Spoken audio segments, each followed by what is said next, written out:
All right, welcome back to the Faith Together podcast, sponsored by the Center for Faith and Family at Olivet Nazarene University. And I'm Lindsey, and I'm joined today with Leon. Hi, Leon. Hi, Lindsey. Good to see you today. Yes, good to see you too. I was thinking this afternoon that both of us have had such busy schedules recently that it seems like it's the podcast where we get to talk to each other. It's true. Like our meetings are like, let's check this off the list, this off the list. And this is where we get to catch up a little bit. Yeah, a little bit. That's good. Yeah, it's been a really sweet couple of weeks here on the podcast. I love our Shalom at Home series.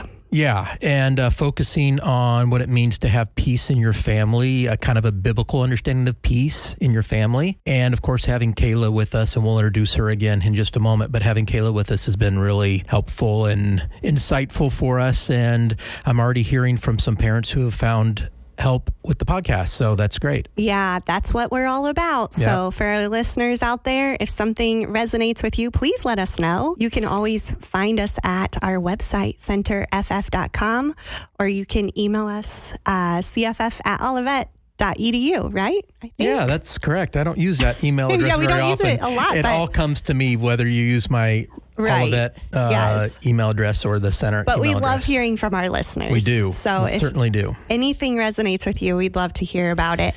Well, as we start today, we want to kind of review some of the themes we've been talking about, right, Leon? Yeah, so we started 2 weeks ago with the theme of safety when it comes to peace in our homes and how we can provide a safe environment for our kids. And then last week we talked a little bit about peace.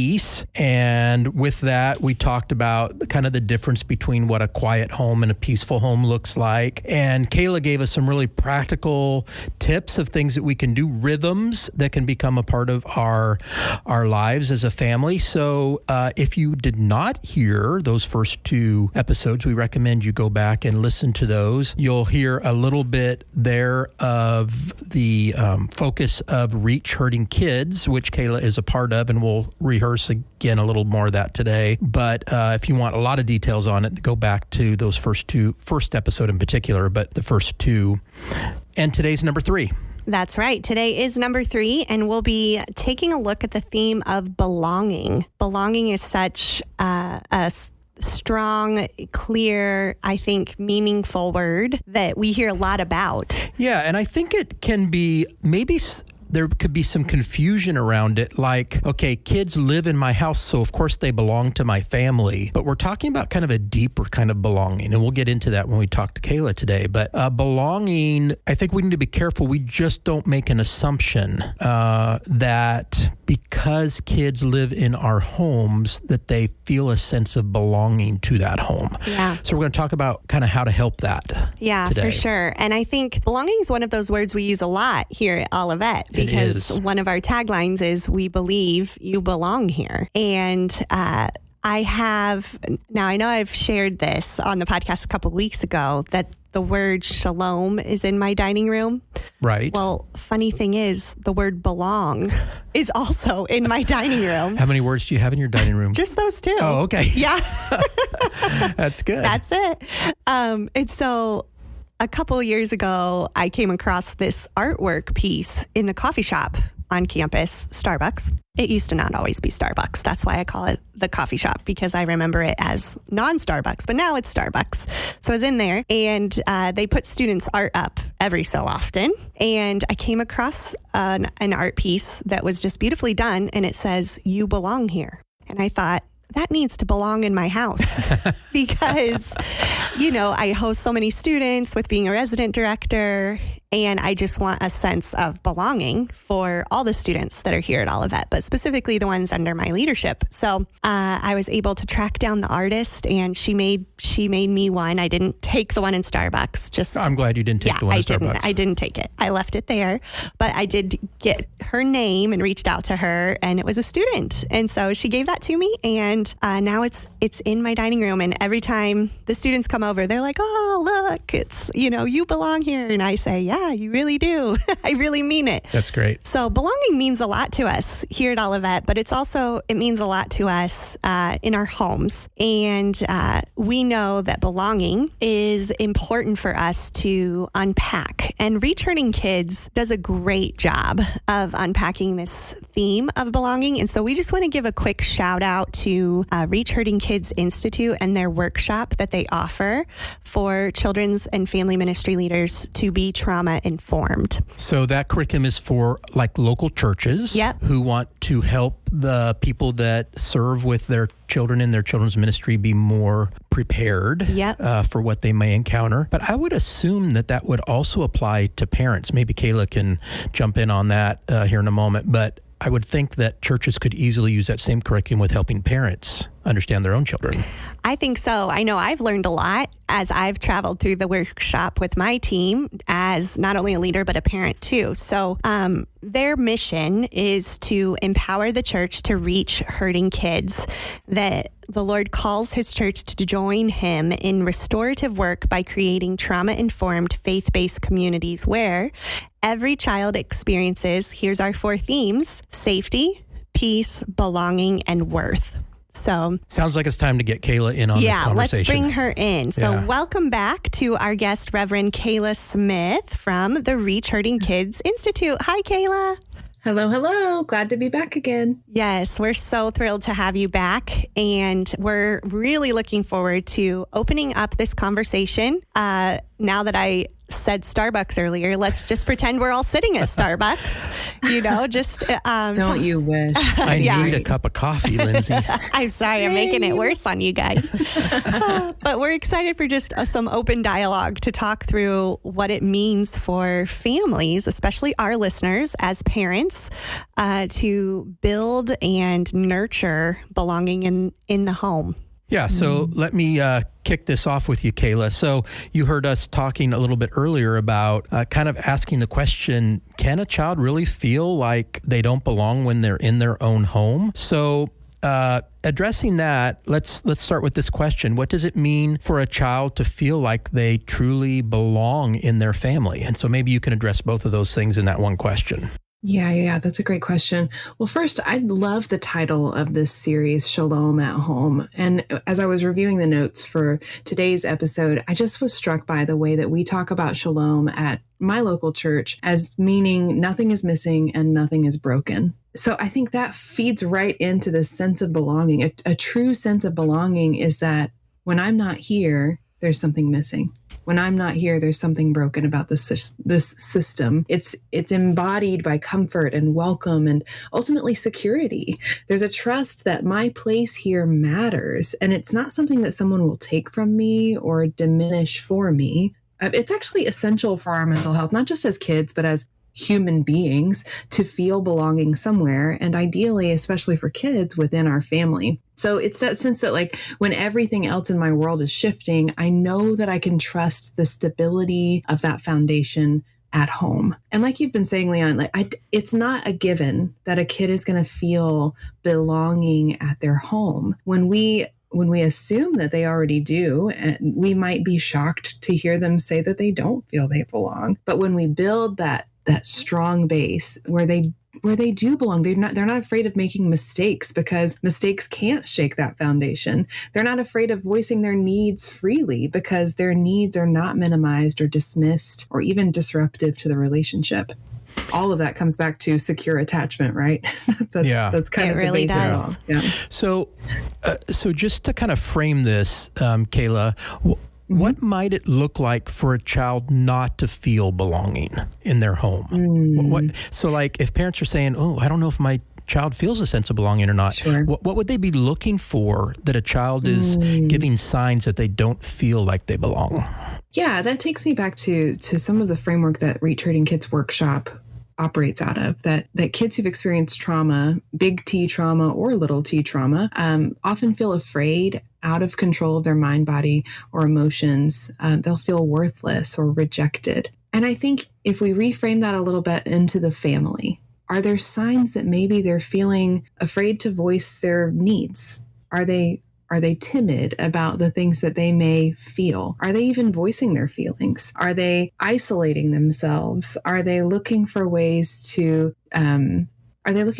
connect with you, or are they kind of shutting the door, or shutting you out? Now, of course, developmentally, there are appropriate levels where kids need to branch out on their own and express their independence for sure. But maybe looking for those signs of, are they dysregulated? Are they showing signs of feeling like if they were to voice their true emotional need right now, they would be rejected?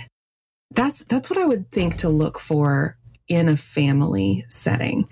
And it translates a lot to that children's ministry setting too. Again, Returning Kids is about equipping the local church. But like you said, Lindsey, like so much of that bleeds into how our family dynamics work as well. Yeah, that is so true. And thank you for just walking us through that picture, because I know I find it to be helpful. When you think about kids voicing their needs, when they voice their needs, they're able to show a sense of belonging. And sometimes, I don't know about you guys, but when I'm working with, a lot of kids at once and they're all voicing their needs to me, it can be overwhelming. And I'm like, okay, everybody, let's take a deep breath, one thing at a time. But that's like a sign of belonging. That's a really good thing when they feel at ease and they feel safe, kind of going back to that first theme we talked about, to just say, hey, this is how I'm feeling. And, I need a red marker, whatever it is that they really are asking for. But I'm wondering, Kayla, like, what role do you feel that family traditions, shared language, and storytelling play in nurturing belonging at home? How have you seen those things at work? And I'll let you think on that for a second. I know I've seen an example of more so, I don't want to say it's a family tradition, but maybe a seating assignment, like at our dining room table when our daughter first came home.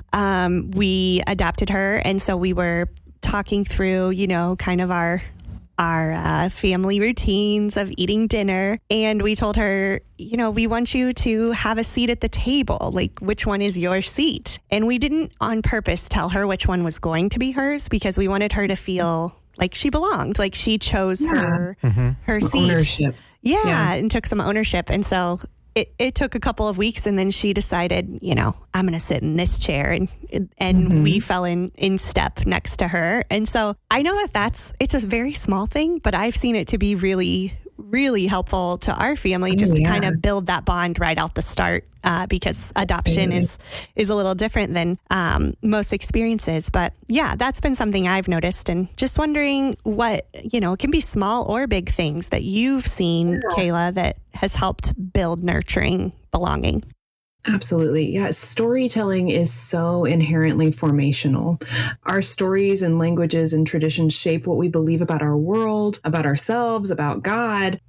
These things shape our identities from the youngest age. And so when we share these things together as a family or as a church or as a community, that shared vocabulary or traditions or shared stories, we're allowing that identity piece in us to be shaped by more than just our own experience of the world. It's an intergenerational formation that can shape everything we believe about ourselves. Like, my belonging is tied to this greater group's story, and I'm not alone. So even in naming her seat at the table, I mean, goodness, if somebody sits in my son's chair at the table, he will so quick correct you, like, this is my seat.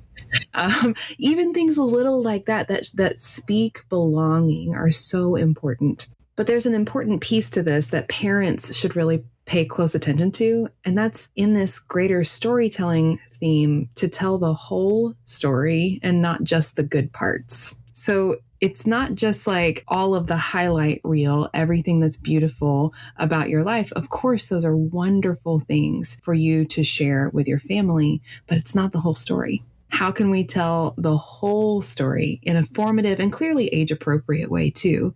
So in a conversation yesterday with my colleague, Lori, she's a therapist for kids who've experienced trauma. She described it like the traumatic family story as being like a huge pink elephant in the living room. And when we choose not to tell the stories, it's like we've just pulled a rug over the elephant. So now there's just like an elephant-sized tripping hazard in the living room. And that's not going to help either. But so we need to navigate those hard stories. We can't ignore them, and we might miss that the hard story is just as equally formative in our understanding of belonging as the sweet stories. So all that to say, like this family tradition, shared language, storytelling piece has to include the whole story, or else we're just setting another rhythm of maybe I can't belong in this family when I have hard parts to my story. Maybe I can't belong here if I don't know what to do next, because they haven't heard that shared vocabulary of redemption within their family's whole story. So yeah,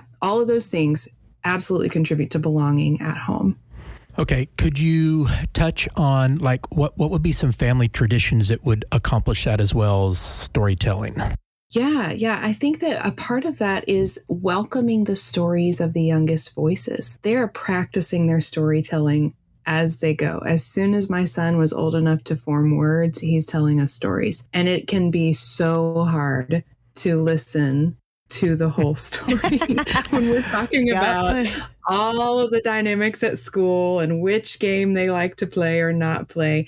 But when we practice active listening to even our youngest storytellers, we're saying your story belongs. Okay. And so that's validating their story. Yes, absolutely. Well, and stepping into the role of listener in a way that adults tend to have trouble with, especially when listening to the stories of young children. Stepping into this space that just receives it as it is can be so helpful. And like you said, Leon, just validating your story is so important here. Another piece that adds to the family tradition part, when there's an opportunity to celebrate or mourn together in a way that's kind of ritualized, so it takes a little bit of the pressure out of it. It's not meant to be something that they have to agonize over or feel like they're put on the spot. But if they just know, for example, at every birthday, we have the opportunity to celebrate something big, and everyone tells a small celebration story. That can be really powerful in building those rhythms of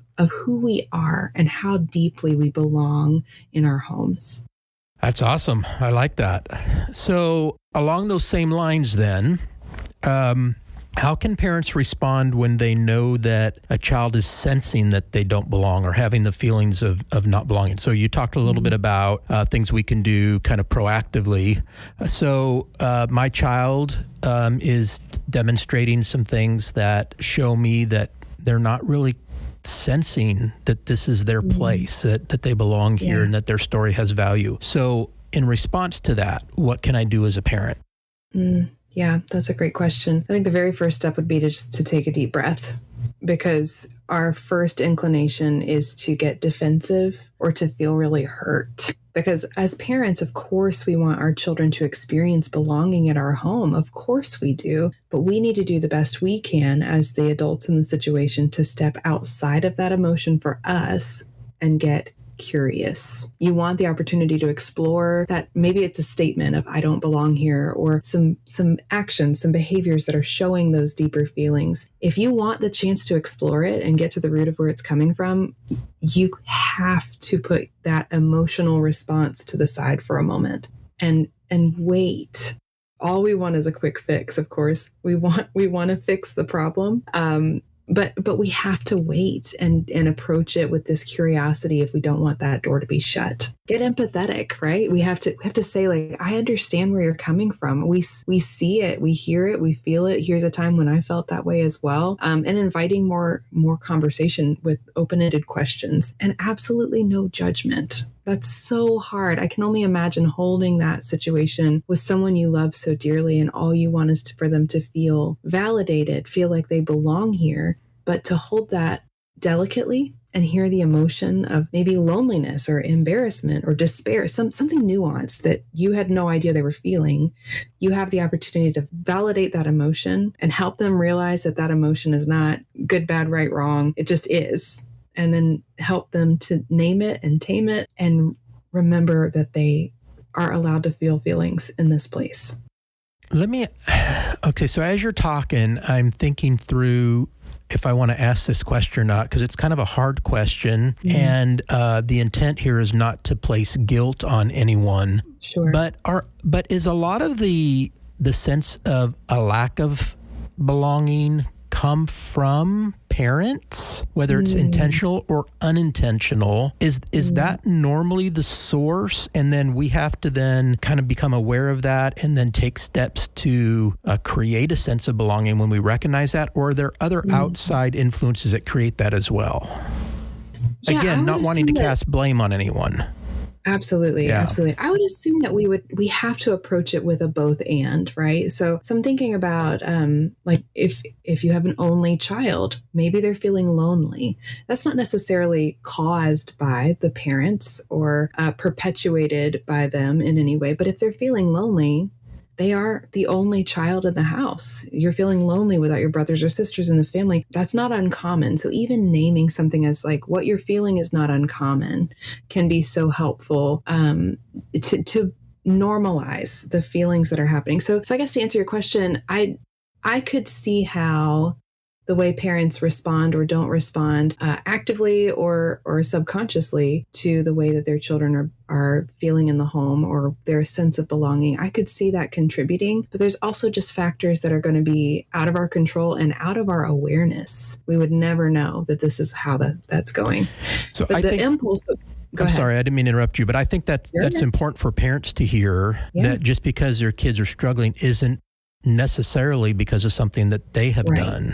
That this is part of life and that we can step in and once we recognize that, make it a positive experience.